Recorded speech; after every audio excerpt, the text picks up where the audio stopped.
It's hot again today. My name is Kevin. I'm a 30-year-old average office worker. Today, too, I was returning from a client's office in the sweltering heat. The asphalt road seemed to shimmer in the strong sunlight, and my whole body was drenched in sweat. Why is it so hot? As I thought this, I staggered toward the train station. The rotary in front of the station, with its fountain, was a little oasis. On a bench nearby, a businessman was sitting, taking a break and eating his lunch. There stood a woman by the fountain. She was a well-dressed old lady, but on closer inspection, she seemed to be visually impaired. She tapped the tactile paving with her white cane. Seeing her, I felt a tightness in my chest, because it brings back painful memories. Nearby, there was loud construction noise, and perhaps because of the noise, the old lady seemed confused and unable to understand her surroundings. I knew she was in trouble, but I couldn't bring myself to speak to her as I was about to pass her by. Then suddenly she said, "Excuse me, I'm sorry, I can't see. Could you please take me to the station entrance?" Caught off guard, I stopped in my tracks. She must have discerned my presence by my footsteps. People who are visually impaired often have heightened hearing. "Where do you need to go?" "I'm really sorry, but I need to get to the next station." Seeing the old lady bow apologetically, I made up my mind. "Sure, let's go together." "Thank you." The old lady's face relaxed with relief as we linked arms and headed toward the destination station. "We're here." I walked slowly, matching her pace, and guided her to the front of the station entrance. The old lady bowed again. "Thank you so much." "No, I'll be going then." "Wait, I'd like to thank you. Could you please tell me your address?" No, it's fine. Please don't worry about it." "I insist, please." I declined when she suddenly asked for my address, but the old lady wouldn't back down. Finally, after much insistence, I handed her my business card and quickly left the station. "Kevin, you've got a phone call." For me. A few days later, my boss called out to me at the office. "Hello." I took the phone from my boss, and the caller remained silent for a moment. "A prank call, maybe." "Hello, I'm going to hang up." "Oh, sorry. Is this Kevin?" "Yes." "Who's this?" "I'm the son of the woman you helped at the station. Thank you for that time. My mother found the company's number on the card you gave her, so I called." "Oh, the lady from that time. I'm sorry to ask out of the blue, but do you remember a name Eugene Miller?" At the mention of that name, my face instantly tensed up. Eugene was the name of someone who caused me the greatest trauma and a deep emotional scar.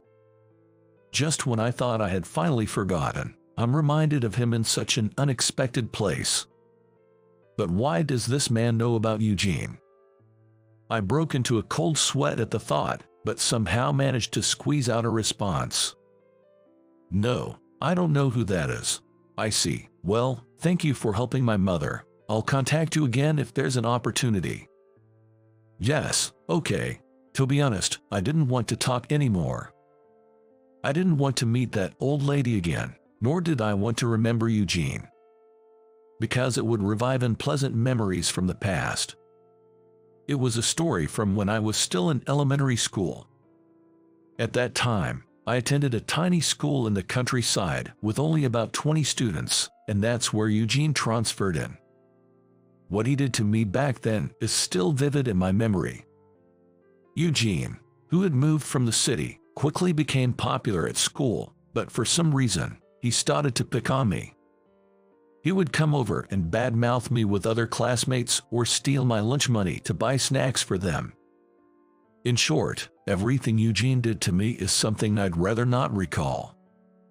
And then, the worst incident happened, but no, I'd rather not think about it. It only makes me feel sick. As I walked home, lost in these thoughts, I suddenly heard a voice. "We meet again." I snapped back to reality. Looking up, I saw the old lady with a white cane, the same one from before. "Are you heading home?" "Yes, I am. It's nice to see you again." The old lady approached me. "Thank you so much for last time." As she bowed deeply, I remembered the phone call and asked her a question that had been on my mind. "Excuse me, by any chance, is your name Mrs. Miller? Did my son tell you?" "Yes. He called my office to thank me." I couldn't bring myself to say more. Just thinking about those times made me feel nauseous. "I remembered your name, Kevin. Are you still afraid of Eugene?" At those words from the old lady, my eyes widened. So, it was true. My unpleasant suspicion had been confirmed. "Yes, that's right. I'm truly sorry." The old lady looked sad. She was Eugene's mother. It's strange how fate works. I never imagined Eugene's mother would also be visually impaired. My own mother was visually impaired. Back in elementary school, despite Eugene's bullying, I never gave up and kept going to school. No matter how tough it was, I had a source of strength. It was my mother's words. "It's okay. I'll protect you no matter what happens." My mother had lost her sight shortly after giving birth to me. She had been frail since childhood, and doctors weren't sure she could withstand childbirth, but she went ahead and gave me life, raising me with all her might. My father was already gone when I was born.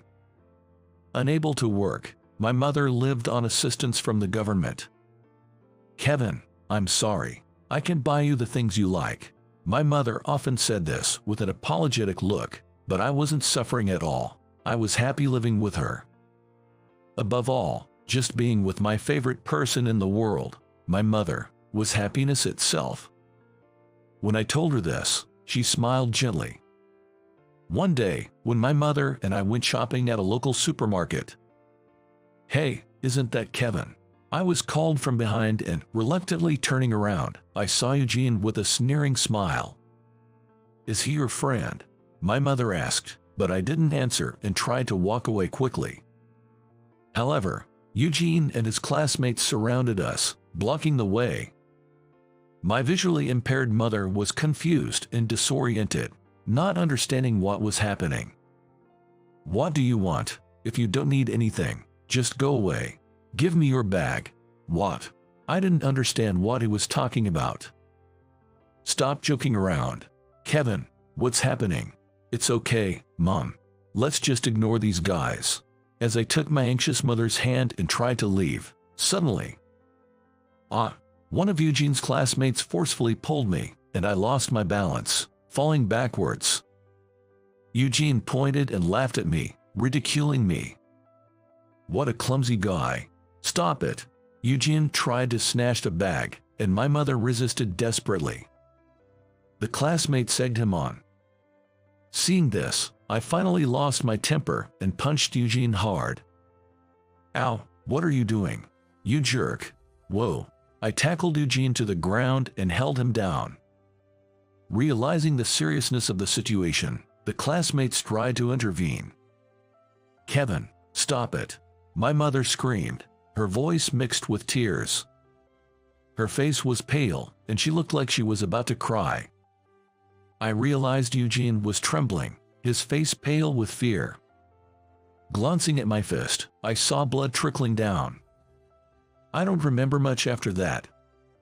I was told by Eugene's mother that he wanted to see me, and as we rode the train together, I remembered that day. After so many years, I wondered what he could possibly want now. "Are you sure it's okay to meet him?"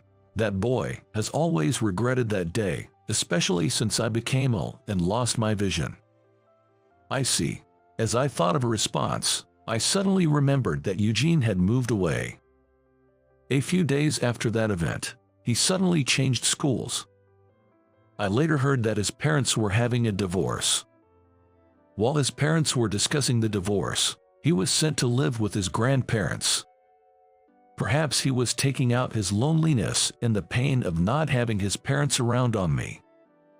But that didn't mean I was ready to forgive him. "How is your mother doing?" "She passed away soon after Eugene moved." "I see." She slowly lowered her eyes. I vividly remember how my mother repeatedly apologized to Eugene's grandparents back then. Apologize. What you did is unacceptable for anyone. When I hesitated to apologize, she yelled at me. Seeing my mother's pained face, I left the scene as if running away. I couldn't understand why I had to apologize when it should have been Eugene. He has always regretted being harsh to you. He wanted to apologize if possible.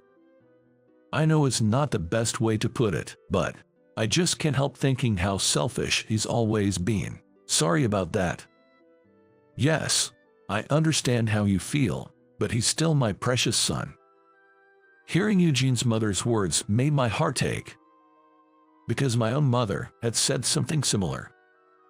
I had shouted at my mother in frustration when I was forced to apologize. I hate you, Mom. After hearing those words, my mother replied with a sad smile. Even so, you're still my precious son. Not long after, my mother passed away due to her worsening chronic illness. It's been a while. When I visited his house, I was greeted by an awkward Eugene. Seeing his face brought back my trauma, but I managed to keep my composure. According to him, he's now married with children. His child is having a tough time at school and is on the verge of not attending. It seemed like a punishment for what he had done in the past, but somehow it made me feel even heavier. Sitting in the living room, I spoke to the uncomfortable Eugene. You didn't have to meet me if it was too much. I couldn't do that. I really wanted to thank you properly for helping my mother. By the way, I heard about your mom. She passed away, right? Yeah, a long time ago. Eugene looked down, his voice trembling as he bowed his head. I'm really sorry. At those words, I couldn't help but laugh. What's that? It's meaningless to say it now, isn't it? I know, but I've always regretted it, especially since my own mother lost her sight. When my child started facing bullying at school, it made me think even more. I feel like I'm being punished for being the worst person. Yeah, you were the worst. Have you finally realized that as an adult? Just because you were a jerk in the past, don't waste time fretting over it. Think more about your mother and your child instead. Kevin, just so you know, you'll always be a jerk to me, but to your mother, you are her only son, right? To your child, you are their only father, right? So, for their sake, don't become an even worse person. Let me be the only one who thinks of you that way. Tears began to stream down Eugene's face as he heard those words. Thank you. I don't need your forgiveness, but thank you. His face was a mess with tears. Feeling there was no need to talk further, I bowed and stood up. Eugene's mother came to see me off at the entrance, bowing deeply again. I'm sorry. What my son did is unforgivable. Still, thank you so much for coming. No, it was no trouble. Thank you. I nodded briefly and quickly left his house. Mom, he's still the same jerk, I muttered to myself on the way home. This was for the best. The lingering frustration had cleared, leaving me feeling somewhat refreshed. A few days later, on a day off, I decided to visit my mother's grave. There was something I just had to tell her. Even after Eugene apologized and thanked me, the past can't be changed. But one thing did change. I don't intend to apologize to him, but I think I owe an apology to Mom. I could never forgive my mother for demanding an apology. That's what I never intended to take back the words I said, hating her. Yet, my mother must have been deeply hurt by those words. But right before she passed away, she said with a smile, I love you, Kevin. You're my favorite in the whole world. My precious son. My mother gently held my weeping hand, and then she passed away. I was just a kid in elementary school then, and it took a while for the grief of losing my mother to heal, but I try my best, remembering her words and smile. I love you the most in the world too, Mom. I'm so sorry for what I said. Tears streamed down my face. It's too late for regrets, but I apologize to the memory of my mother. I might fall in love with someone else in the future, but the love I feel for that person will be different from the love I have for my mother. I respect you the most in the world, Mom. I don't think I'll ever meet a woman I respect more than her. My mother, in my heart, is a dearly beloved presence. I'll always love her. I will not forget these feelings. Since then, I have been trying to support those who visually impaired in any way I can. So I have been volunteering in the community and am currently learning Braille. I hadn't met Eugene or his mother since that day. I don't know what I might say, remembering the past, and I don't want to meet them ever again. It's better for both of us to walk completely separate paths. I want to let go of the negative feelings and keep trying my best, hoping to somehow repay my mother for my regrets. Surely, my mother will be watching over me from heaven.